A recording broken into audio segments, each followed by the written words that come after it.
మీరు మంచి ప్రతి నెల వచ్చే సంకష్టహర చతుర్థికి ఉపవాసంతో ఉండండి. రోజు దత్తాత్రేయ స్వామి యొక్క వజ్ర కవచాన్ని పారాయణం చేయండి. ఈ రెండు వేసుకుంటే సరిపోతుంది. ఈ రెండింటి మూలకంగా మీరు తప్పకుండా ఈ సంవత్సరంలో విజయాన్ని పొందుతారు. దానిలో ఎటువంటి సంశయం లేదు.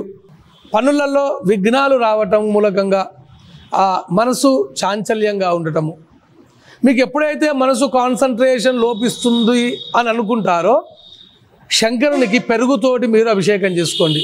లేదు నవగ్రహాలలో చంద్రుడు ఉంటాడు కదా, సోమవారం చంద్రునికి పెరుగు పోయండి. దాంతో మీరు 100% ఉపశమనాన్ని పొందుతారు. దానిలో ఎటువంటి సంశయం లేదు. శనికి అలాగే మీరు నువ్వుల నూనెతో కావచ్చు, ఆముదంతో కావచ్చు, ఆవు నెయ్యి కావచ్చు, శనివారం మాస శివరాత్రి రోజు, శని అమావాస్య రోజు, మామూలు అమావాస్య రోజు మీరు అభిషేకం చేసుకోండి. 7వ స్థానంలో ఉండేటువంటి శనిని మీరు ఉపశమింపజేస్తారు. అటు దేవాలయ దర్శనం మూలకంగా గురువు ఉపశమింపబడతాడు.